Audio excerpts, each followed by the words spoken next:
इस कार्यक्रम के पुण्यार्चक हैं राजवैद स्वर्गीय श्री चंद्र कुमार जैन, राजवैधा स्वर्गीय श्रीमती कुसुम लक्ष्मी जैन की पुण्य स्मृति में पुत्र डॉक्टर पारस कुमार जैन सपरिवार, डॉक्टर शैल कुमार जैन सपरिवार, डॉक्टर अरुण कुमार जैन सपरिवार, डॉक्टर एके जैन, श्रीमती नीलम जैन, पुत्र एवं पुत्रवधू डॉक्टर संकल्प जैन, डॉक्टर सृष्टि जैन सपरिवार, चार बाग, बहन एवं बहनोई श्री शाह कमल इंद्रेश जैन, समधी एवं बेटी दामाद श्री शाह सुमन प्रकाश, श्रीमती मालती जैन गुना नोएडा, अभिषेक अंचल जैन, नातिन आयशी अमिष्का, समधी श्री शाह लाला वीरसेन जैन, सुशीला देवी जैन भिंड ग्वालियर, पुत्र एवं पुत्रवधू विनय शशि सरा, बेटी एवं दामाद अभिषेक संश्रिता जैन, नातिन इरिया, समधी श्री शाह प्रदीप जैन पुष्पा जैन, नवीन आशा जैन लखनऊ बेंगलोर, बेटी एवं दामाद सृष्टि अनिवार्य जैन, समधी श्री शाह ज्ञानचंद श्रीमती कुसुम जैन, डॉक्टर संजय अर्चना सिंघई जैन सपरिवार होशंगाबाद, श्री दिनेश सर्वेश अखिलेश पाटनी कोलकाता, पूरे भारतवर्ष में नौकरी पाने के लिए aumcares@aumcap.com पर CV भेजें। श्रीमती शशि श्री संतोष जैन बेलई वाले कांशल परिवार, त्रिकाल 24 जिन मंदिर रोड, अशोकनगर मध्य प्रदेश, ज्येष्ठ भ्राता एवं भ्राता वधू श्री आनंद कुमार श्रीमती गुड़माला जी, ज्येष्ठ भ्राता श्री पवन कुमार जी, भतीजी सूबेदार मोनिका जैन श्रेष्ठी जैन, पुत्री एवं दामाद श्रीमती ऋचा श्री अभिषेक दोहित्र अरहम अग्रिम जैन उपभोक्ता गुना मध्य प्रदेश, पुत्री एवं दामाद श्रीमती दिव्या श्री सर्वज्ञ जैन दमोह मध्य प्रदेश।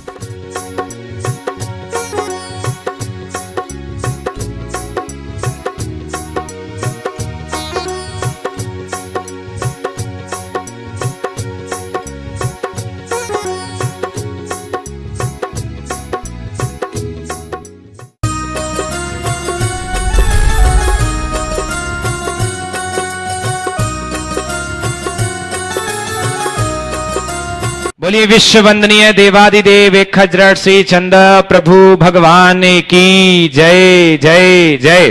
बोलिए परम पूज्य श्रमण संस्कृति उन्नायक प्रातः स्मरणीय आचार्य भगवंत गुरुवर श्री विद्यासागर जी महाराज की जय जय जय। बोलिए परम पूज्य गुणायतन प्रणेता शंका समाधान प्रवर्तक भावना योग प्रवर्तक प्रखर वक्ता मुनिवर श्री 108 प्रमाण सागर जी महाराज की जय जय जय। बोलिए परम पूज्य मुनिवर श्री 108 अरह सागर जी महाराज की जय जय जय। सत्य और संस्कृति का सजा ये भव्य वितान, कदम मिलाकर बढ़ चले धर्म और विज्ञान। बंधुओं, शाश्वत तीर्थराज सम्मेद शिखर की इस पावन तलहटी पर विश्व का एक ऐसा अनूठा कीर्तिमान स्थापित होने जा रहा है जिसके माध्यम से युगांतकारी जन शासन की प्रभावना होगी। एक ऐसा अनूठा ज्ञान का आयतन जिसके माध्यम से न जाने कितने लोगों के सम्यक्त्व का कारण बनेगा गुणायतन, और आने वाली न जाने कितनी पीढ़ियों के दिशा दर्शक के रूप में मार्गदर्शक भविष्य का निर्माता बनेगा गुणायतन। बंधुओं, पूज्य मुनिवर प्रमाण सागर जी महाराज की एक ऐसी अद्भुत अनुकंपा हम सबको प्राप्त हुई है, जैन दर्शन को ही नहीं अपितु पूरे विश्व को, जिसके माध्यम से हम जैनत्व का सार जान सकेंगे। यदि बंधु आज तक आप नहीं जुड़े हैं गुणायतन से तो आज ही जुड़िए। जिनवाणी चैनल, पारस चैनल, प्रमाणिक ऐप के माध्यम से जो नंबर चल रहे हैं, और साथ ही जो लोग यहाँ उपस्थित हैं सभी से कहना चाहूंगा कि आप जानिए क्या है गुणायतन से जुड़ी हुई निर्माणकारी योजनाएं, और अपने जीवन का सर्वश्रेष्ठ लगा करके सातिशय पुण्य का अर्जन कीजिए।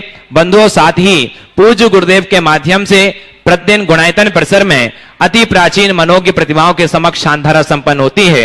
यदि आप चाहते हैं कि आपके वैवाहिक वर्षगांठ, जन्मदिवस या किसी भी विशेष अवसर पर यहां शांति धारा संपन्न हो तो आप निम्न नंबरों पर आप संपर्क करके हमें अपना अवगत नाम करा सकते हैं और आपकी ओर से शांधारा संपन्न हो सकती है। आइए बंधुओं, जैसा कि आपको विदित है, पूज्य गुरुदेव की परिकल्पना शीघ्र अतिशीघ्र पूर्ण हो, हम सब संकल्पित हैं। ये चातुर्मास पूज्य गुरुदेव की परिकल्पना को पूर्ण करने का संकल्प स्वरूप हमें प्राप्त हुआ है। तो बंधुओं, आइए जिन श्रावक श्रेष्ठियों ने आज गुणायतन से जुड़ करके सातिशय पुण्य का अर्जन किया है उनके नामों की मैं घोषणा कर रहा हूं। सूत्रधार से स्तंभ में से जुड़ने का सौभाग्य प्राप्त किया है सोलापुर से श्री केसरी कुमार जी, जीवन लाल शाह जी, समस्त परिवार पर जोरदार करतल ध्वनि से स्वागत, वंदन और अभिनंदन।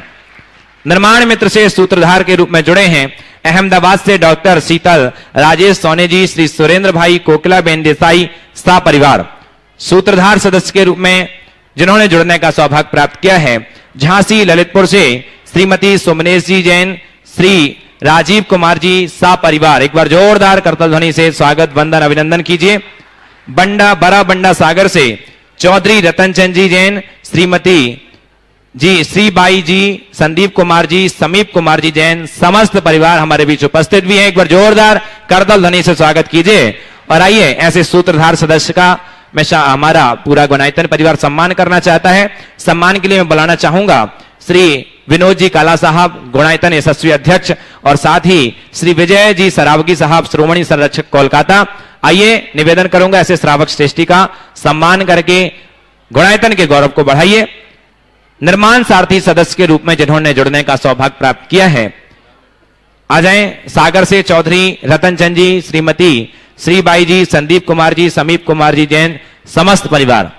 और सम्मान के लिए श्री विनोद जी काला साहब, गुणायतन अध्यक्ष, और साथ ही विजय जी सरावगी साहब, श्रोमणी संरक्षक कोलकाता, और साथ ही एनसी जैन साहब, कार्याध्यक्ष गुणायतन।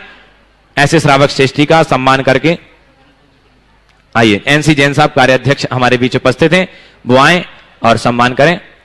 निर्माण सारथी सदस्य के रूप में जिन्होंने जुड़ने का सौभाग्य प्राप्त किया है, ऐसे क्षमता महिला मंडल झिरनों का मंदिर भोपाल से और सहदरा दिल्ली से श्री संतोष जी जैन, जनेश्वर जी जैन, सा परिवार। युवा जोरदार करताल ध्वनि से स्वागत वंदन अभिनंदन।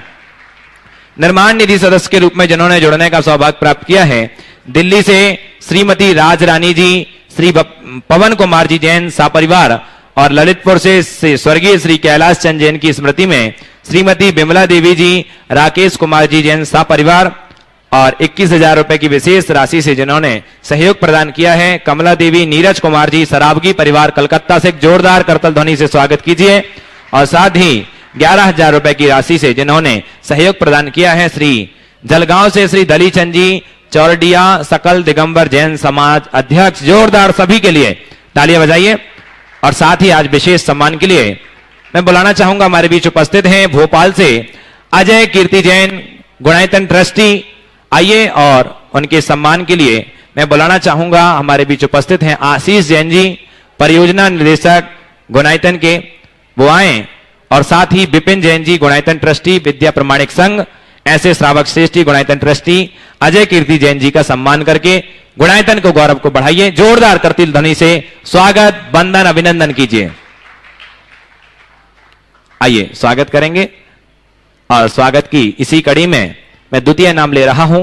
हमारे बीच में उपस्थित हैं कोलकाता मुंबई से गुणायतन ट्रस्टी पदम कुमार जी कासलीवाल, वो भी आए। और उनके सम्मान के लिए मैं बुलाना चाहूंगा श्री एनसी जैन साहब, कार्याध्यक्ष गुणायतन, और साथ ही श्रीमती चंद्रकला जी पाटनी रांची, वो भी आए। और राजेश कुमार जी कासलीवाल, वो भी उपस्थित हैं। आइए एक बार जोरदार करतल ध्वनि से स्वागत कीजिए, क्योंकि पुण्य का अनुमोदना करने से निश्चित ही 1/6 भाग हमारे खाते में जाता है। हमारे सम्मान कर रहे हैं। और बंधुओं, इस प्रकार से आप भी जुड़ सकते हैं गुणायतन से, और अपनी चंचला लक्ष्मी का सदुपयोग करके जैन दर्शन के एक अनूठा इतिहास लिखने में आप भी सहभागी बन सकते हैं। आइए चलते हैं, ये सम्मान की कड़ी को यहीं समाप्त करते हैं। और पारस चैनल के माध्यम से, जिनवाणी चैनल के माध्यम से, प्रमाणिक ऐप के माध्यम से पूरा विश्व टकटकी लगा करके देख रहा है। चलिए अपन दोनों हाथों को जोड़ते हैं, सभी अपने दोनों हाथों को जोड़ें और गुरुदेव का आशीष लेते हुए आज के शंका समाधान के सत्र को प्रारंभ करेंगे। नमोस्तु गुरुवर, नमोस्तु गुरुवर, नमोस्तु गुरुवर। आइए कुछ ऑनलाइन प्रश्नों के माध्यम से आज के शंका समाधान के इस सत्र को प्रारंभ करना चाहूंगा। गुरुदेव, महावीर नगर दुर्गापुर से प्रमोद कुमार जैन जी पूछ रहे हैं, नमोस्तु गुरुवर, धोखा देने वाला, किसी की प्रॉपर्टी पर गंदी नियत रखने वाला, धोखा देने वाला व किसी की प्रॉपर्टी पर गंदी नियत रखने वाला कभी सुखी नहीं रह सकता। लेकिन महाराज जी, जिसने धोखा खाया है, धोखे से हुए नुकसान के कारण वह भी सुखी नहीं रहता, दोनों ही दुखी रहते हैं। प्रश्न मेरा यह है कि जिसने धोखा खाया वह अपने दुख को शांत कैसे करे, कृपया समाधान कीजिए। बहुत अच्छा सवाल है। धोखा देने वाला तो सुखी होता नहीं, धोखा खाने वाला भी दुखी रहता है। धोखा खाने वाला अपने दुख को कैसे शांत करे। एक बार गुरुदेव से किसी ने पूछा, गुरुदेव हमें कोई धोखा दे दे तो हम क्या करें। हमें कोई धोखा दे दे तो हम क्या करें। गुरुदेव ने कहा, धोकर खा लो। धोखा खाना यानी धोकर खा लेना, और धोकर खा लो। मैं उन सब लोगों से कहना चाहूँगा कि पहले तो अपना व्यवहार ऐसा बनाना चाहिए कि किसी के धोखे के शिकार न बने, और यदि कोई धोखा दे तो उससे व्याकुल होने की जगह नसीहत लेना शुरू कीजिए, सीख लीजिए। अंधा विश्वास, लालच, अदूरदर्शी निर्णय, ये सब धोखे के कारण हैं। इन सब से आप अपने आप को बचाइए। जल्दी से किसी पर विश्वास कर लेना ठीक नहीं।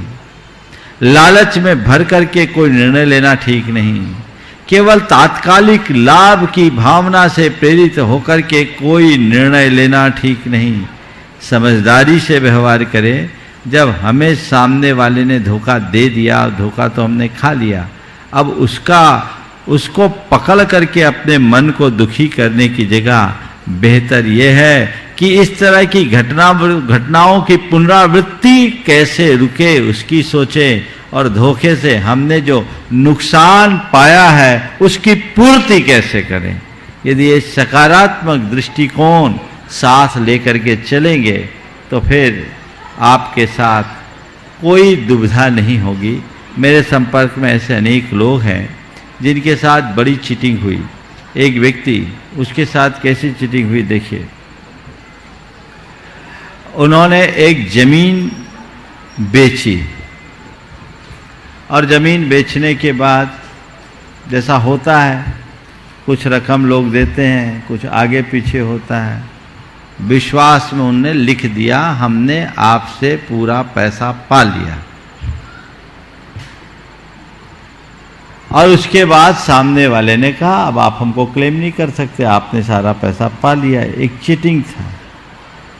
एक पल को वो स्तब्ध रह गया। बड़ा लंबा नुकसान था, डील बड़ी थी। उसने अपने पिताजी से कहा। पिताजी ने एक ही बात कही कि बेटे, ये नुकसान हुआ है, निश्चित हुआ है, पर आज तय कर लो कि आज के बाद व्यावसायिक लेन देन के संदर्भ में किसी पर जल्दी विश्वास नहीं करेंगे, सब चीज क्लियर करके ही काम करेंगे, तो ये नुकसान हमारा छोटा नुकसान होगा, आगे हम बड़े नुकसान से बच जाएंगे। सामने वाला उससे संभल गया। तो कभी कोई नुकसान पहुंचाए तो उसकी समीक्षा करे और दोबारा उसके कारणों की पुनरावृत्ति न होने दे। अमीनगर सराय बागपत से आंचल जैन जी पूछ रही हैं, गुरुवर नमोस्तु। महाराज श्री, किसी ने सच कहा है कि जीवन में दो व्यक्ति ही सफल होते हैं, एक वो जो सोचते हैं पर करते नहीं। जीवन में दो ही व्यक्ति असफल होते हैं, एक वो जो सोचते हैं पर करते नहीं, और दूसरे वो जो करते हैं पर सोचते नहीं। तो महर्षि, मेरी शंका यह है कि सफल होने के लिए हम क्या करें कि हम जो भी करें सोच समझकर करें। समाधान कीजिए गुरुवर। देखिए, आपके सवाल में ही उत्तर है। आपने दो तरह के लोगों को उपस्थित किया। कुछ हैं असफल होने वाले जो सोचते नहीं, सोचते हैं पर करते नहीं, और करते हैं वो सोचते नहीं। सफल वे होते हैं जो सोचते हैं वही करते हैं। बस इसी में हमारा मंत्र है। हम केवल सोच तक अपने आप को सीमित न रखें, सोच के साथ करने की स्थिति में जाएं, तभी हम यथार्थ सफलीभूत हो सकेंगे। अंतिम प्रश्न, उसके बाद मैं प्रत्यक्ष लूंगा। आकोला से संगीता जी गुणायतन ट्रस्टी पूछ रही हैं कि नमोस्तु गुरुदेव। गुरुदेव, कोयल स्वयं की बोली बोलती है और आजाद घूमती है, तोता दूसरों की बोली बोलता है और पिंजरे में कैद होकर गुलामी वाली जिंदगी जीता है। गुरुवर, प्रश्न यह है कि हम स्वयं की भाषा हिंदी को सर्वश्रेष्ठ क्यों नहीं मानते? हम अंग्रेजी बोलकर तोते की तरह गुलामी वाली जिंदगी जीना पसंद क्यों करते हैं? दरअसल बात कुल इतनी है कि देश भले आजाद हो गया, मानसिकता आज भी गुलाम है, और जिन्हें गुलाम बने रहने की आदत है, जिनकी मानसिकता गुलाम बनी हुई है, उनके साथ ऐसी ही स्थिति होती है। हम इस सच्चाई को समझें, भाषा जितनी अधिक हो सके सीखें, भाषा सीखने की चीज़ है। जब तक अवसर और अनुकूलता हो, अधिक से अधिक भाषा का ज्ञान रखना चाहिए, पर हमें दूसरी भाषा का प्रयोग तभी करना चाहिए जब हमारी मातृभाषा से काम न चले। जब हिंदी समझने वाले लोग हमारे सामने हैं, उनके समक्ष अंग्रेजी बोलकर अपनी विद्वत्ता का प्रदर्शन करना अपनी सांस्कृतिक निष्ठा के अभाव को दर्शाना है। अंग्रेजी का प्रयोग वहां करें जहां लोग हिंदी न समझते हो, पर विडंबना यह है कि आज अंग्रेजी बोलना लोगों ने अपनी शान बना ली है। ये ठीक नहीं है, हमें स्वभाषा से प्रेम रखना चाहिए। आइए, अब मैं प्रत्यक्ष नामों को उद्घोषणा कर रहा हूं और रुचि जैन नागपुर से प्रथम प्रश्न के लिए, उसके बाद तैयार रहेंगी दीक्षा जैन रहली। नमोस्तु गुरुदेव।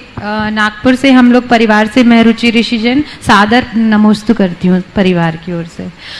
गुरुदेव, मेरा प्रश्न यह है कि जब एक मनुष्य गर्भ में आता है तो कहते हैं कि एक जीव को गर्भ में जो संस्कार दिए जाते हैं, उन संस्कारों से उसके आगे का जीवन निर्धारित होता है। परंतु कहा जाता है कि जब वो बचपन में होता है तब भी उसके जो संस्कार रहते हैं उससे उसका आचरण बनता है। लेकिन एक युक्ति ये भी आती है कि जैसी संगत वैसी रंगत। तो गुरुजी, इसमें तीनों बातें हैं, तो एक व्यक्ति को उसके गर्भ के संस्कार या बचपन के संस्कार या फिर जैसी संगत वैसे संगत के संस्कार, किन संस्कारों से उसका जीवन निर्धारित होता है? कृपया मार्गदर्शन दीजिए। देखिए, नमस्ते। हमारे जीवन के निर्माण में हमारे संस्कारों का महत्वपूर्ण स्थान है। वो संस्कार हम जन्मों के, जन्मांतरों के लेकर आते हैं, जो हमारे कर्म संस्कार हैं। पहला जो कर्मों का संस्कार हमारे भीतर है। फिर माँ के पेट में आते हैं तो हमारे ऊपर जन्म का संस्कार पड़ता है। जन्म संस्कार, गर्भ संस्कार, गर्भ में माँ की जो भावनाएं होती है उसका हम सब पर असर पड़ता है। और गर्भ संस्कार के बाद जन्म होता है, तो जन्म के बाद गृह संस्कार, घर के संस्कार का हम पर असर पड़ता है। फिर घर के संस्कार के साथ जिस समाज में हम रहते हैं, जैसे मेजॉरिटी में रहते हैं, जैसे आपने अभी संगति शब्द की से अभी प्रकट किया, वो है समाज संस्कार, उसका असर हम पर होता है। और इन सब के साथ है धर्म संस्कार। समझ गए? तो कर्म संस्कार, गर्भ संस्कार, गृह संस्कार, समाज संस्कार, तब कहीं जाकर धर्म संस्कार होता है। तो इन सब में संस्कारों का महत्वपूर्ण स्थान है। हमारे संस्कार से हमारे जीवन में निखार आता है। लेकिन संस्कारों के साथ साथ संगति भी बहुत प्रभावी होती है। संस्कार पर जब संगति हावी हो जाती है तो संस्कार धूमिल हो जाते हैं। लेकिन मेरा मानना है कि संस्कार धूमिल भले हो जाए, विनष्ट नहीं होते। जैसे राख से ढकी अग्नि बुझी जैसे दिखती है, बुझती नहीं। उसमें थोड़ी सी फूंक मार दी जाए तो फिर से प्रज्वलित हो उठती है। ऐसे ही यदि किसी पर अच्छे संस्कार पड़े और संगति का शिकार होकर वो भटक जाए, निमित्त पड़ते ही उसके संस्कार पुनर्जागृत होने में वक्त नहीं लगता, वो वापस अपनी स्थिति में आ जाता है और अपने जीवन का उत्थान कर सकता है। रहली, दीक्षा जैन रहली से, उसके बाद तैयार रहेंगे पहाड़ी सागर से सत्येंद्र सागर जैन। महाराज श्री मेरे और मेरे पूरे परिवार की तरफ से नमोस्तु। महाराज श्री मेरा प्रश्न यह है कि स्वयं को समझना बहुत कठिन है, परंतु मनुष्य पूरा जीवन दूसरों को समझने में बिता देता है। पर मेरा मानना यह है कि जब हम स्वयं को ही नहीं समझते तो हम दूसरों को कैसे समझें। जैसे कि हमारे भगवान ने स्वयं को समझा तब वो दूसरे को समझ पाए, जान पाए। तो हम क्या करें जिससे हम स्वयं को समझ पाए, जिससे हम दूसरों को समझ पाए, मार्गदर्शन करिए। दूसरों को समझाने की कोशिश में वही अपनी शक्ति खपाता है जो स्वयं को नहीं समझता। जिस दिन स्वयं को समझ लोगे ना तो दूसरा सामने ही नहीं रहे। तो महाराज श्री हम स्वयं को कैसे समझें? बस स्वयं को समझने के लिए किसी दूसरे से सवाल मत करो, खुद से सवाल करो कि मैं कौन हूँ और मेरा क्या है, अपने आप समझ में आ जाए। नमस्ते। सत्येंद्र सागर जैन पहाड़ी सागर से। उसके बाद तैयार रहेंगे अक्षय जैन आरोन। नमोस्तु महाराज जी, पहाड़ी निवार वालों की तरफ से सभी से नमोस्तु महाराज जी।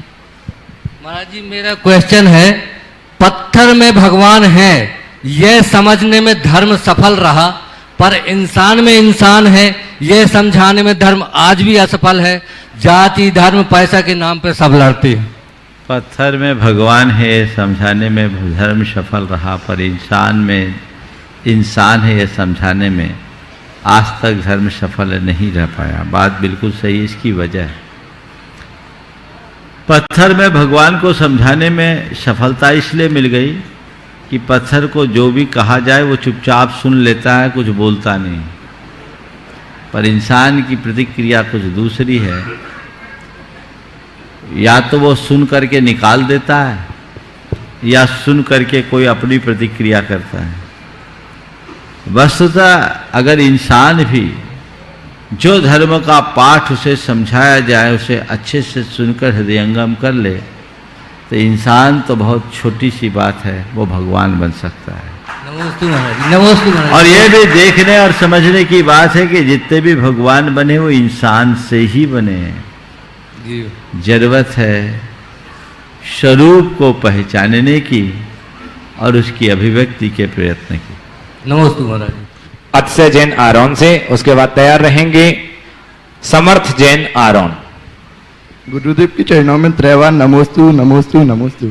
गुरुदेव हम मंदिर में जाते हैं, वीतराग प्रभु के दर्शन करते हैं और कहा जाता है कि हमारे भगवान किसी को कुछ नहीं देते हैं, और एक और कहा जाता है कि जिसके पास जो होता है वो वही देता है।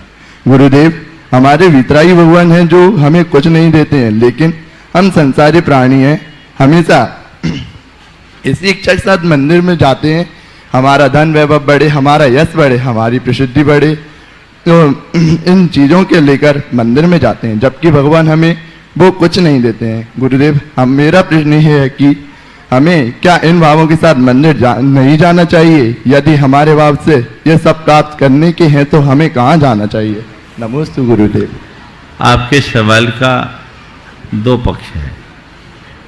पहला तो ये कि भगवान हमें कुछ देते नहीं तो हम भगवान के पास जाएं क्यों, है ना? इसका उत्तर मैं देता हूं।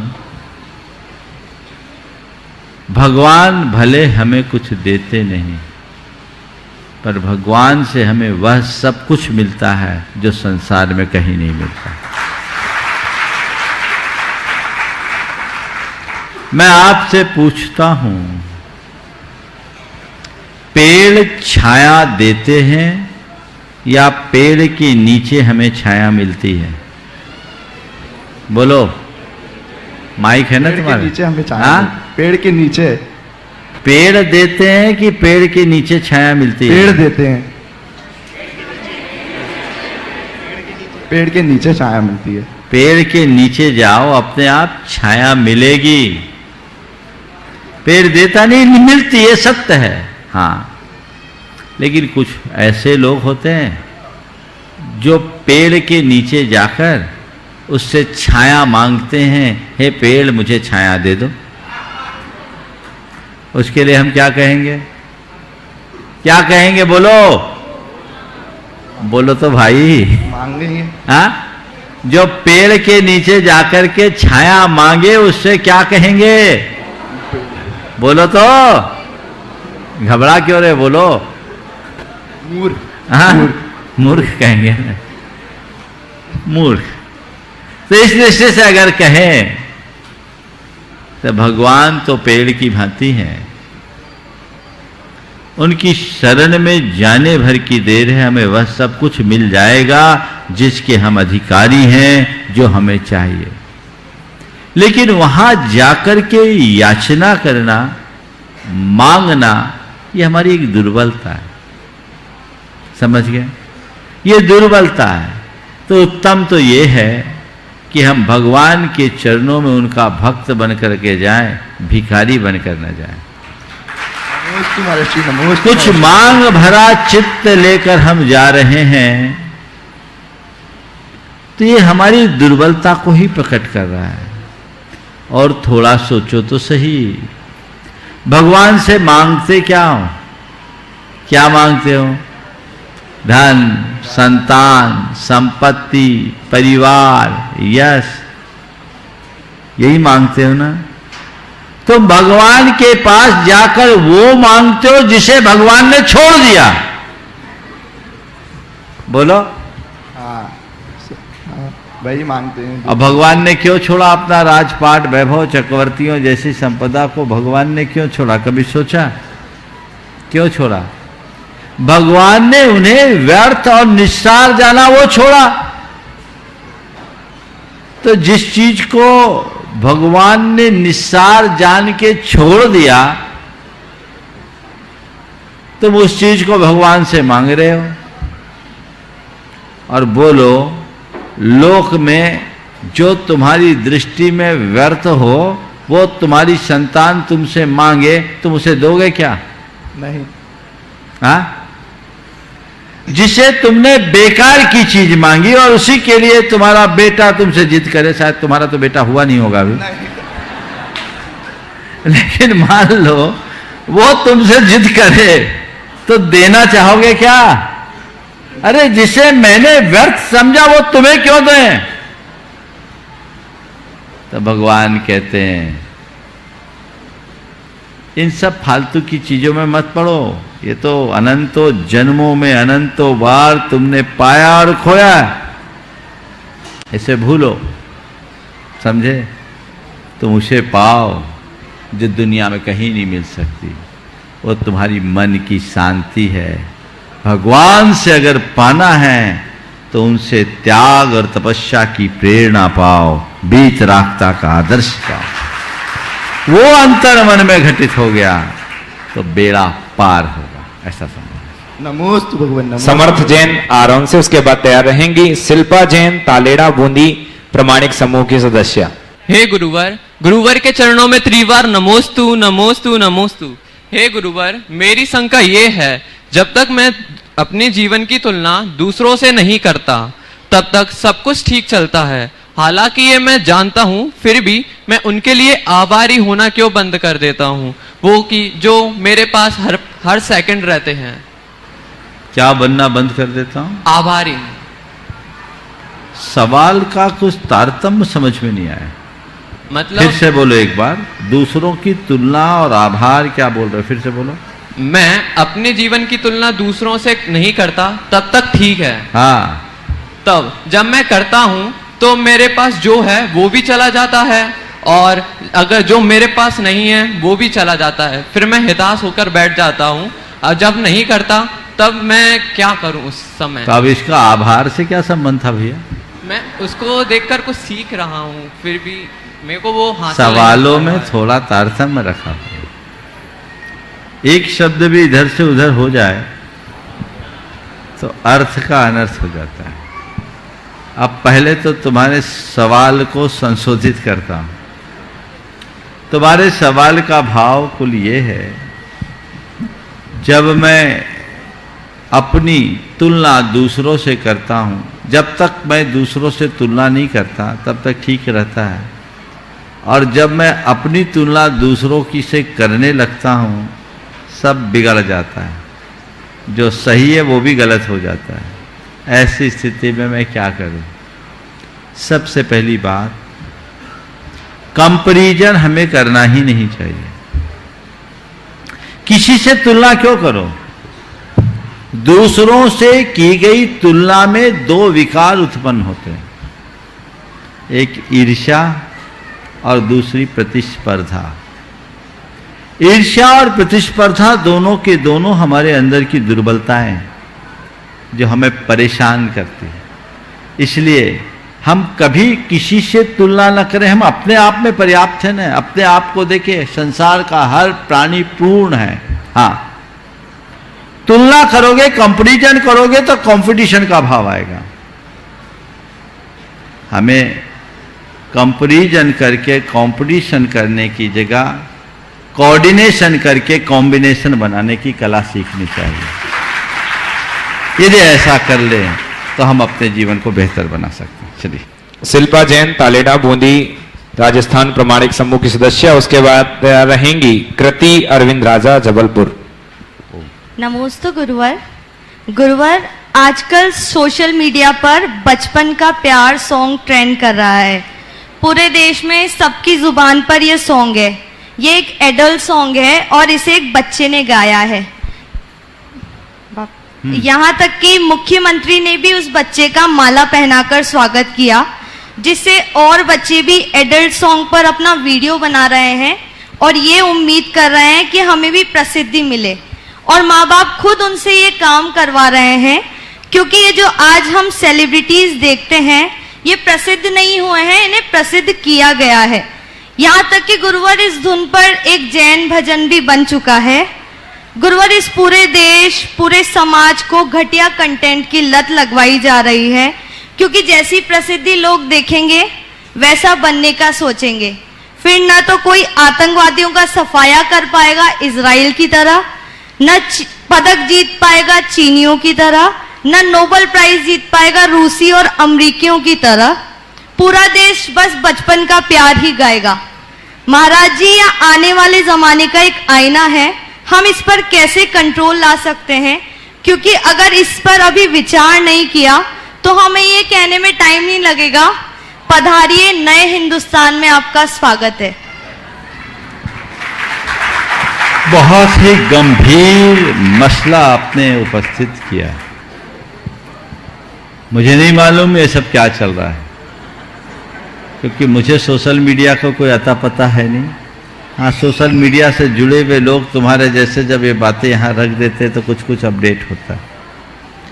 लेकिन एक बात सही है, मैं आम दिनों के हिसाब से भी ये बात कहना चाहूंगा कि अपरिपक्व अवस्था में कभी प्रदर्शन करना ही नहीं चाहिए। अगर व्यक्ति को अपने जीवन के प्रारंभिक दौर में प्रशंसा मिलने लगती है तो वो अपनी अपूर्ण अवस्था को ही पूर्ण मानने का भ्रम पाल लेता है, और इस भ्रम के कारण उसकी प्रगति वही अवरुद्ध हो जाती है। आपने जो बात एक कही है, बिल्कुल ये सब नहीं होना चाहिए। उनके माँ बाप को भी इससे रोकना चाहिए, क्योंकि अगर बच्चों के अंदर इस तरह की लोकप्रियता की भावना जग गई तो वो वहीं तक सीमित रह जाएंगे। उनके अंदर जो प्रतिभा है, योग्यता, उसका विकास नहीं हो पाएगा और अपने व्यक्तित्व का संपूर्ण विकास नहीं कर पाएंगे, और देश और दुनिया को भी अच्छी चीजें नहीं मिल पाएगी। आजकल तो मीडिया का युग है, चाहे जैसी चीजें चाहे जिस तरीके से प्रस्तुत कर दे और लोग उसका अंधानुकरण करते हैं। लोगों को भी चाहिए हर चीज के औचित्य पर विचार कर ही काम करें। नमोस्तु गुरु। हेलो, कृति अरविंद राजा, जबलपुर से। उसके बाद तैयार रहेंगी श्रीमती किरण जी काला, धर्मपत्नी, गुणायतन यशस्वी अध्यक्ष श्री विनोद जी काला। गुरुवर के चरणों में त्रिवार नमोस्तु नमोस्तु मुनु। गुरुवर, रिश्ते कांच की तरह क्यों होते हैं जिसमें दरार के बाद फिर जोड़ा नहीं जा सकता? जबकि गुरुवर, अगर रिश्ते चिकनी मिट्टी की तरह होते तो दरार के बाद भी प्रेम और अपनेपन के प्रभाव से उन्हें फिर से वैसे का वैसा बनाया जा सकता था। गुरुवर, हम ऐसा क्या करें कि रिश्ते कांच की तरह ना होकर चिकनी मिट्टी की तरह बन सके? बहुत अच्छी बात है। रिश्ते कांच की तरह क्यों हैं? जिससे कि वो दरार पाकर पुनः एक न हो, चिकनी मिट्टी की तरह क्यों नहीं है कि जिन्हें हम फिर से एक कर सके। मैं ये कहूँगा, रिश्ते कांच की तरह हैं इसीलिए कि आप अपने रिश्तों के प्रति गंभीर रहो। कोई मिट्टी की चीज़ हो और ऐसी चीज़ जिसे आप बहुत आसानी से दोबारा पुरानी स्थिति में ला सको, उसके प्रति लोग लापरवाह हो जाते हैं। लेकिन कोई कांच की चीज़ हो तो उसके प्रति हम गंभीर रहते हैं, क्योंकि ये चीज़ हाथ से छूटते ही चकनाचूर हो जाएगी, ये बच नहीं पाएगी। तो हमें गंभीरता से उसका इस्तेमाल करना सीखना है, तो हम उसके प्रति गंभीर हो जाएं। इसलिए रिश्ते कांच के हैं। कोशिश करो रिश्ते को अपना संभालो, इस तरीके से संभालो कि वो कभी टूटने न पाए। और हाँ, कांच के होने में एक फायदा है, उसमें मिट्टी का भी गुण है। कांच में मिट्टी का भी गुण है। कदाचित रिश्ते किसी के कांच किसी वजह से टूट जाए, घबराओ मत, फिर से उसे आंच दो, गला लो और फिर उसे नया आकार दे दो, चाहे जैसा कर सकते हो। रिश्ते कांच फूटता कब है? जब उस पर कोई चोट होती है। यदि किसी प्रकार का आघात हो, चोट हो जो तुम्हारे अहं के कारण हुआ, उस चोट के कारण रिश्ते की कांच टूट गई, घबराओ मत, उसे गला दो, उसी अहम को गला दो। वापस फिर वो कांच अपने पुराने स्वरूप को प्राप्त कर सकेगा, जिसकी हम कभी कल्पना भी नहीं कर सकते कि रिश्ता कभी टूटा। इसलिए रिश्तों के प्रति हमें बहुत सावधान होकर जीने की आवश्यकता है। श्रीमती किरण जी काला धर्मपत्नी श्री विनोद जी काला अध्यक्ष गुणायतन, उसके बाद तैयार रहेंगे श्रीमान विजय सरावगी साहब श्रोमणी संरक्षक कोलकाता। नमोस्तु महाराज श्री। महाराज श्री, हमारे अपने जैन धर्म में तप और त्याग का बहुत बड़ा महत्व बताया गया है, और किसी भी दृष्टि से ये पूजा स्वाध्याय से कम नहीं माना गया, तीर्थ यात्रा या जो भी है। और अपने जो कषायों का शमन करना है, इसका भी बहुत बड़ा महत्व है, जो कि हमें हमारे मोक्ष मार्ग को प्रशस्त करता है। पर हमें पूजा स्वाध्याय इनमें तो बहुत इंटरेस्टेड हम लोग सब रहते हैं, पर ये जो तप त्याग है और अपने कषायों का थोड़ा शमन करना या उस पर कंट्रोल करना, इस पर अक्सर हम सबका ही ध्यान बहुत कम जाता है। तो हमें ऐसा क्या करना चाहिए, या ऐसी क्या गुरुओं से शिक्षा या अपने मन में ऐसा क्या उतारना चाहिए ताकि हम सही मोक्ष मार्ग को प्रशस्त कर सकें? बात बिल्कुल सही है कि बाकी उपासना में मन बड़े आसानी से लगता है, पर साधना में मन लगाने के लिए बहुत हिम्मत जुटानी पड़ती है। बात सीधी है, नाव पर सवार होकर नदी में चलने में आसानी लगती है, बाहुओं के बल पर नदी को पार करना थोड़ा कठिन लगता है। साधना का मार्ग ऐसा है, व्रत, उपवास, त्याग, तपस्या साधना है, और उस साधना के लिए एक लंबे अभ्यास की जरूरत है। जिनका अभ्यास अच्छा हो जाता है वो करते हैं, इसलिए हताश नहीं होना चाहिए, भावना रखनी चाहिए। हम अन्य पूजा स्वाध्याय आदि जितने भी धार्मिक उपासना के कार्य करते करें, लेकिन एक भाव मन में जगा के रखें कि हमें इससे आगे बढ़ना है, और शक्ति के अनुरूप अगर हम थोड़ा थोड़ा भी करने लगे तो हमारा उत्साह भी जागृत होता है, रुचि भी बढ़ती है, और उसके परिणाम स्वरूप हमारी सामर्थ्य भी विकसित होती है। नमस्ते महाराज। विजय सरावगी साहब श्रोमणी संरक्षक कोलकाता से, उसके बाद तैयार रहेंगे अजित जैन जी बेंगलोर आर्किटेक्ट गुणायतन। नमस्ते गुरुदेव। गुरुदेव कहते हैं कि डेस्टिनी फिक्स्ड है। फिर से बोलो। कहते हैं कि डेस्टिनी फिक्स्ड है, और ऐसा भी कहते हैं कि मनुष्य का भाग्य उसके हाथ में है। तो ये परस्पर विरोधी बात लगती है गुरुदेव। दूसरी तरफ मैं जानना चाहता हूं कि क्या डेस्टिनी को कर्मों के माध्यम से बदला जा सकता है, यदि हाँ तो कैसे? देखिए, आपने बहुत अच्छा सवाल किया है। डेस्टिनी फिक्स है और मनुष्य का भाग उसके हाथों में है। क्या हम अपनी डेस्टिनी को अपने पुरुषार्थ के बल पर बदल सकते हैं? इसे थोड़ा गहराई से समझिए। आज की युवा पीढ़ी को इस तरह की बातें बड़ी भ्रमित कर रही। कोई डेस्टिनी फिक्स नहीं है। हमारा दर्शन कहता है कारण क्रमानुक्रम विधायित्वात् कार्य क्रमानुक्रमस्य। किसी भी कार्य का क्रमानुक्रम कारण के क्रमानुक्रम पर निर्भर करता है। मैं कहां पहुंचूंगा ये मेरा भवितव्य तय नहीं करेगा। जिस गाड़ी पर मैं सवार होऊंगा मैं वहीं पहुंचूंगा, ये मेरा पुरुषार्थ तय करेगा। इसलिए हमें अपने आत्म पुरुषार्थ पर विश्वास रखकर चलना चाहिए।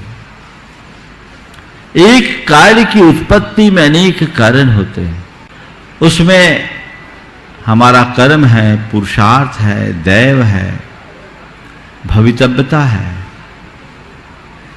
निमित्त है, ये सारे संयोग है। और ये सब संयोग जब मिलते हैं तब कार्य होता है।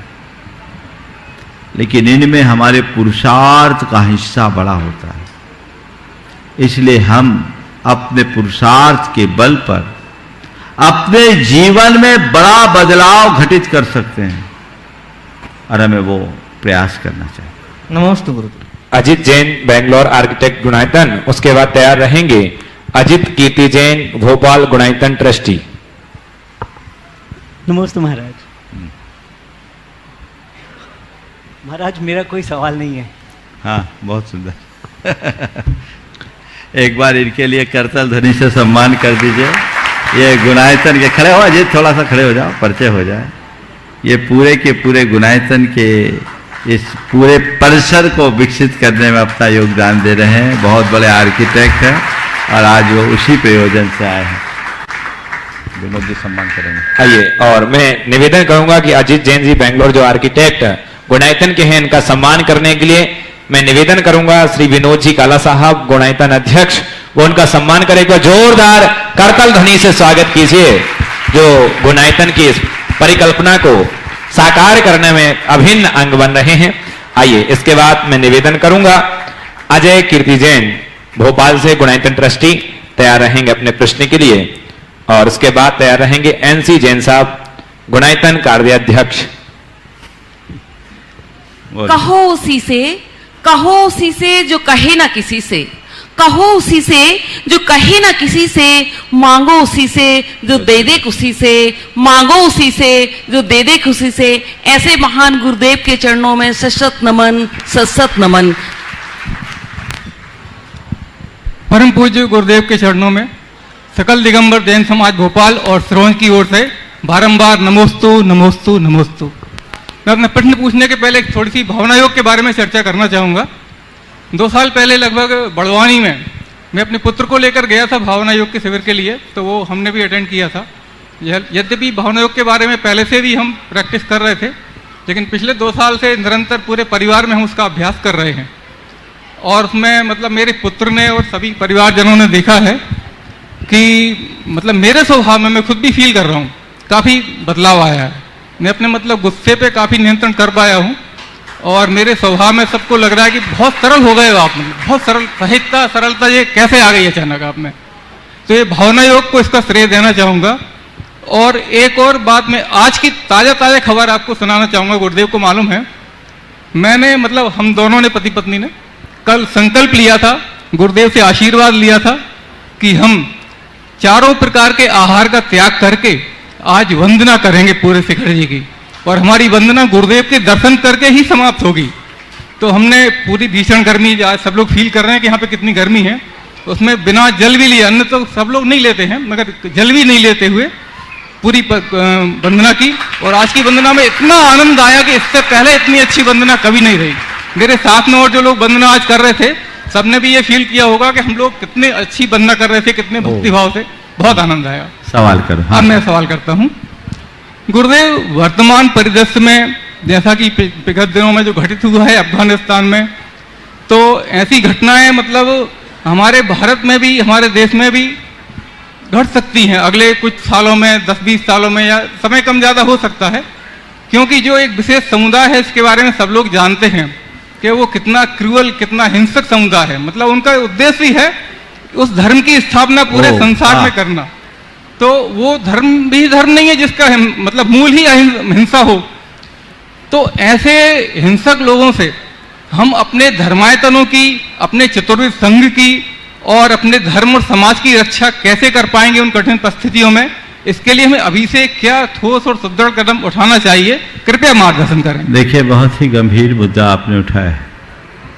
आज पूरे विश्व में आतंकवाद बहुत तेजी से पांव पसार रहा है और इसके कारण अनेक देशों में अस्थिरता का दौर है। आपने जी ठीक कहा है कि कल ये काली छाया अपने देश में भी पड़ सकती है, पर ऐसा काला कल आए उससे पहले आज हमें संभल जाना चाहिए।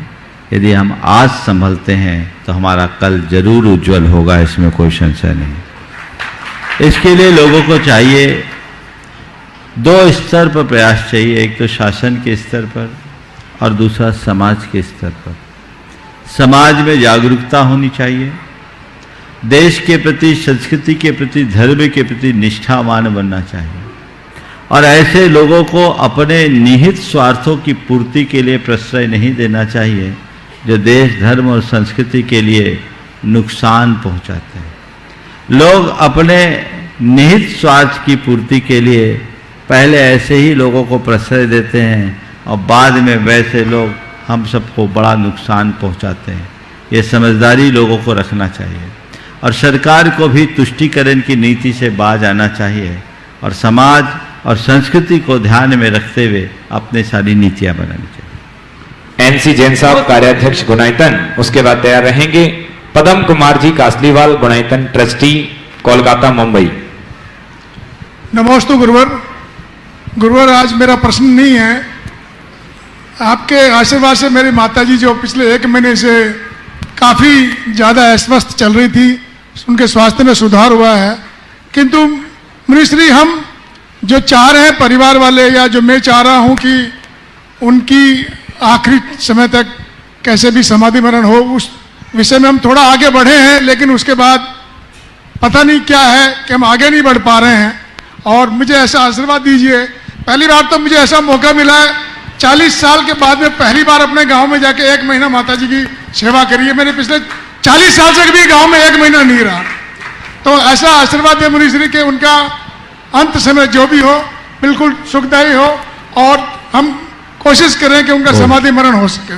देखिए, बहुत अच्छी बात है, आपने अपनी माता जी की सेवा करते हुए जो मातृभक्ति का परिचय दिया वो अनुकरणीय है और सभी को ऐसा करना चाहिए। और माँ बाप की सेवा तो हर कोई करते हैं, पर माँ बाप के उद्धार की भावना को बिरला करता है। मुझे बहुत प्रसन्नता है कि आपके अंदर न केवल भावना है, अपितु आप उसके लिए प्रयासरत भी हो कि हमारी माँ जी की समाधि हो।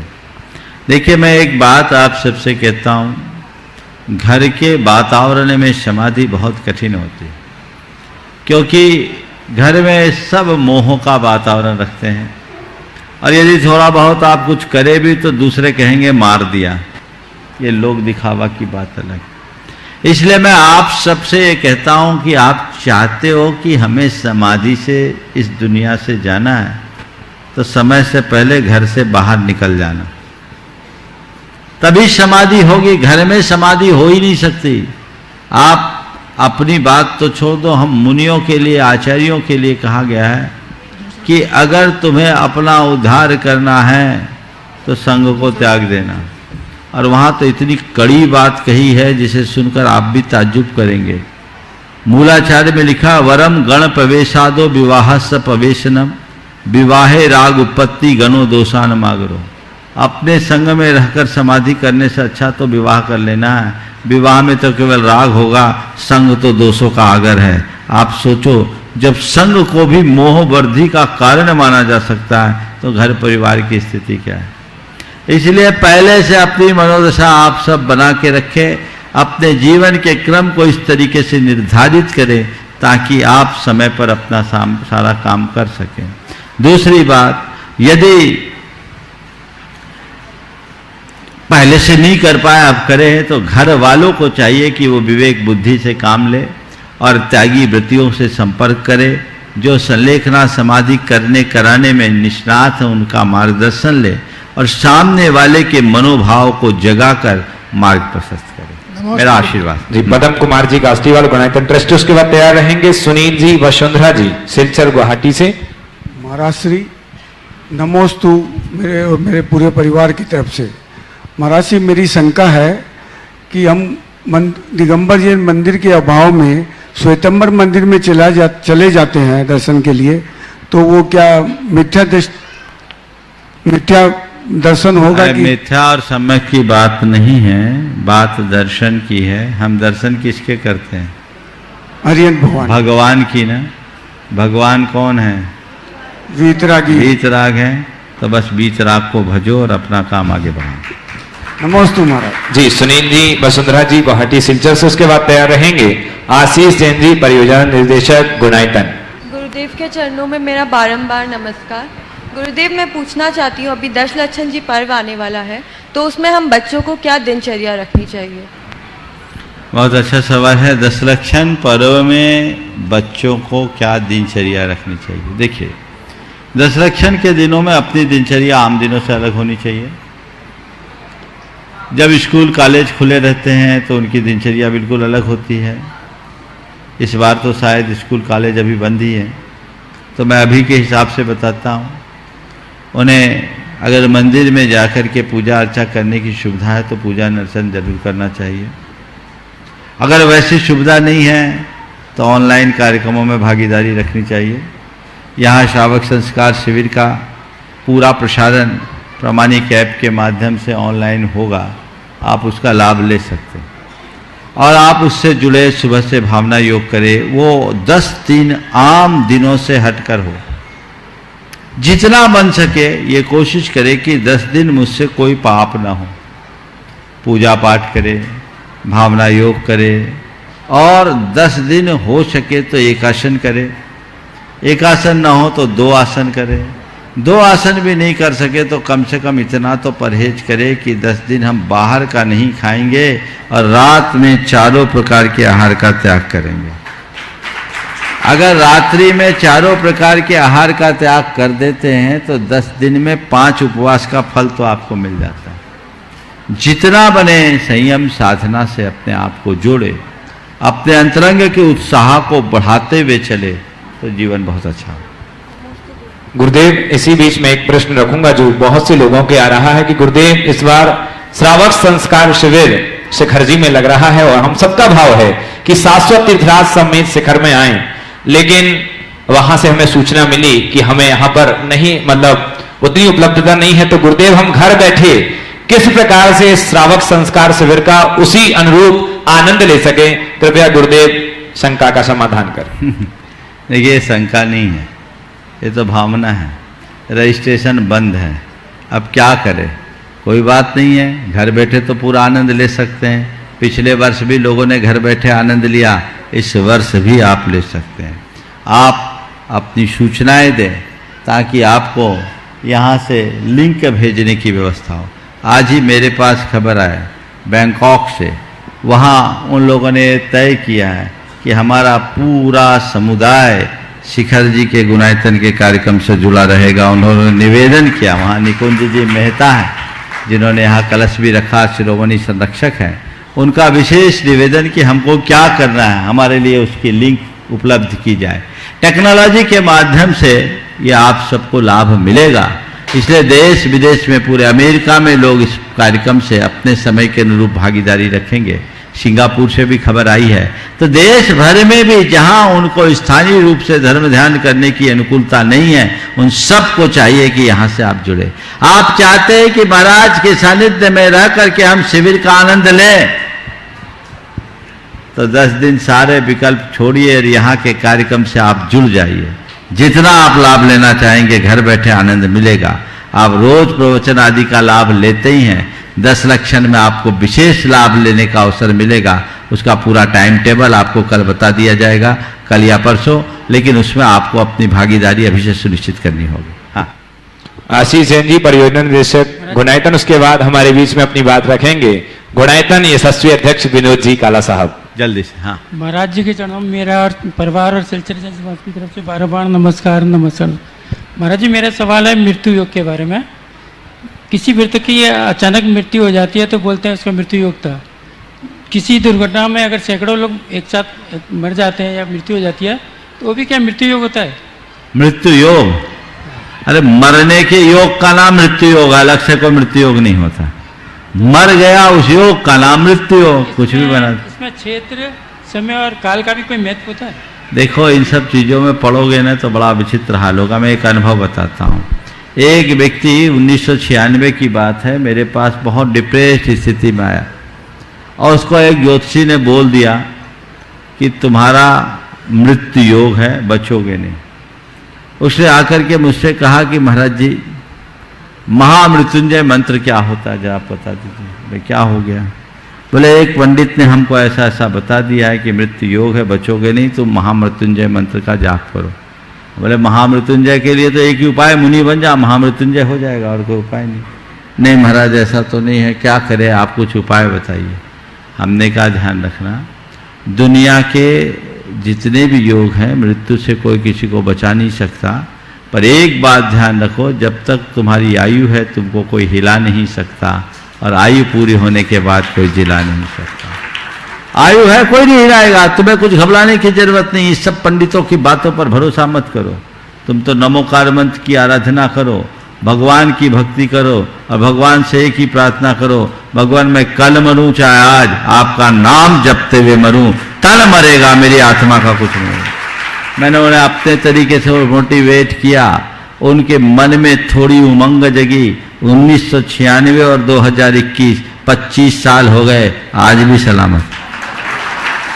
तो इन सब चीजों से मत देखो। मृत्यु योग तो सबके साथ है, जिस दिन हमने जन्म लिया उसी दिन मृत्यु निश्चित है। किस मृत्यु योग की बात करते हो? ज्यादा इन पंडितों के चक्कर में रहोगे परेशानी होगी। एक बात ध्यान रखना, मणि मंत्र तंत्र बहु होई, मरते न बचावे कोई, इसलिए इस पर ध्यान रखें। जी आशीष जी परियोजना निदेशक गुनायतन, उसके बाद हम अपने बीच आएंगे विनोद जी काला साहब जो अपनी बात रखेंगे। नमोस्तु महाराज, मेरे परिवार की तरफ से आपके चरणों में बार बार नमोस्तु। महाराज श्री, ये प्रश्न मेरे पिताजी की तरफ से है। धर्म हमें केवल रास्ता दिखाता है लेकिन मंजिल तक तो कर्म ही पहुंचाता है, इसकी व्याख्या महाराज। धर्म हमें केवल रास्ता दिखाता है, मंजिल तक तो हमें कर्म ही पहुंचाता है। मैं आपसे कहता हूं, क्या मंजिल पर पहुंचने का प्रयत्न करना धर्म नहीं है? जैसे आप कर्म कहते हैं, हमारी दृष्टि में वो भी धर्म है। बस कुकर्म से बचना ही सबसे बड़ा धर्म है और उसी अनुरूप अपने जीवन के क्रम को आगे बढ़ाएं। आइए आदरणीय यशस्वी अध्यक्ष गुनायतन के श्री विनोद जी काला साहब। महाराज जी के पास आने से एनर्जी लेवल बढ़ जाता है, जोश ज्यादा आ जाता है और जोश आने से सब कार्य पूरे हो जाते हैं। तो एक बार जोश ले लेते हैं सब कोई सब। बोलिए संत शिरोमणि आचार्य श्री विद्यासागर जी महाराज की। कहा जोर ही नहीं है, जोर जोर जोर जोश। संत शिरोमणि आचार्य श्री विद्यासागर जी महाराज की। परम पूज्य मुनि श्री प्रमाण सागर जी महाराज की। परम पूज्य श्री मुनि श्री आर्य सागर जी महाराज की। समस्त आचार्य संघ की। भाइयों बहनों माताओं, आज शंका समाधान के रंगारंगी कार्यक्रम जुड़िए और जोड़िए में आप सबका स्वागत है, स्वागत है, स्वागत है। जुड़िए और जोड़िए, जुड़िए। महर्षि ने कहा जुड़िए जुड़िए जुड़िए। अभी कहा ना, कहा थोड़ी देर पहले, आपने पकड़ी बात, मैंने पकड़ ली। जुड़िए जुड़िए जुड़िए। किससे जुड़िए? गुणायतन से जुड़िए। किससे जुड़िए? किससे जुड़िए? अरे जोरों से तो बोलो, किससे जुड़िए? किसको जोड़िए? सबको जोड़िए, सबको जोड़िए, सबको जोड़िए। भाई साहब, मैं आज के दिन जोड़ना चाहूंगा हमारे युवा वर्ग को, युवा वर्ग को, युवा वर्ग को, युवा वर्ग को। कारण समय कम है, घड़ी चल रही है और युवा वर्ग को हमें खींचना है, इसलिए आगे की बात मैं कल बताऊंगा, आज समय नहीं है। पर आपसे इतना ही कहता हूं, युवा वर्ग जागो जागो जागो। किससे जागो? ऐसा समय नहीं मिलने वाला है। किससे जुड़ना है? गुणायतन से जुड़ना है। क्यों जुड़ना है? इससे अच्छी चीज कोई है ही नहीं दुनिया में। यहां जो बनने वाला है, इससे अच्छा कुछ बनने वाला है ही नहीं। यह शाश्वत तीर्थराज है। यहां का कण कण, रथ रज, रज रज केवल पुण्य है, पुण्य है, पुण्य है। कहां से जुड़ना चाहिए? जहां दम है, जहां भला होना है, जहां कल्याण होना है, किससे जुड़ोगे? गुणायतन से। जोरों से बोलो ना प्लीज, किससे जुड़ोगे? किससे जुड़ोगे? किससे जुड़ोगे? तो आज के रंगारंगी कार्यक्रम जुड़िए और जोड़िए में आपका स्वागत था। अब धन्यवाद धन्यवाद धन्यवाद। जय जिनेन्द्र। एक बार जोरदार करतल ध्वनि से स्वागत कीजिए। अभी बात अधूरी रह गई है, इस बात को पूरी करेंगे। अभी बताया कि जुड़ना है गुणायतन से, और क्यों जुड़ना है, तो आइए चलते हैं पूज्य गुरुदेव की ऐसी अद्भुत परिकल्पना जो निश्चित ही आने वाले समय में जो व्यक्ति जुड़ेगा गुणायतन से तो बाद में कहेगा, जैसे सीए की डिग्री होती है तो सीए आगे लगाते हैं, ऐसे ही कल वो दिन होगा जब हम कहेंगे गुणायतन ट्रस्टी, श्रोमणी संरक्षक, गुणायतन स्तंभ, तो आपको गौरवान्वित महसूस होंगे, क्योंकि गुरुदेव की ऐसी अद्भुत परिकल्पना जो आने वाली पीढ़ी का दिशा दर्शक के रूप में गुणायतन होगा। हम सबका एक प्रश्न गुरुदेव से, गुरुदेव सब पूछते हैं कि क्या है गुणायतन, तो आइए 3 मिनट की वीडियो के माध्यम से देखते हैं।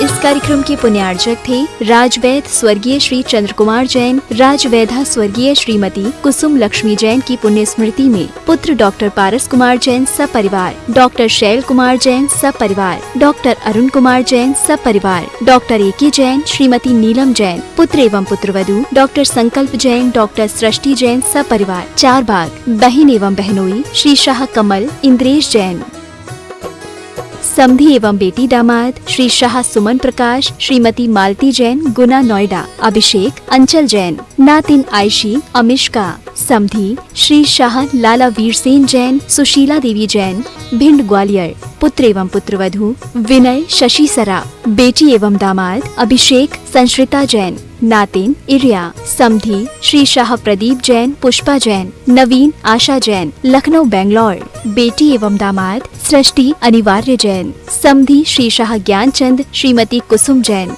डॉक्टर संजय अर्चना सिंघई जैन सपरिवार होशंगाबाद। श्री दिनेश सर्वेश अखिलेश पाटनी कोलकाता, पूरे भारतवर्ष में नौकरी पाने के लिए AUMcares@aumcap.com पर CV भेजें। श्रीमती शशि श्री संतोष जैन बेलई वाले कांशल परिवार, त्रिकाल 24 जिन मंदिर रोड, अशोकनगर मध्य प्रदेश, ज्येष्ठ भ्राता एवं भ्राता बधू श्री आनंद कुमार श्रीमती गुड़माला जी, ज्येष्ठ भ्राता श्री पवन कुमार जी, भतीजी सूबेदार मोनिका जैन श्रेष्ठी जैन, पुत्री एवं दामाद श्रीमती ऋचा श्री अभिषेक दोहित्र अरहम अग्रिम जैन, उपभोक्ता गुना मध्य प्रदेश, पुत्री एवं दामाद श्रीमती दिव्या श्री सर्वज्ञ जैन दमोह मध्य प्रदेश।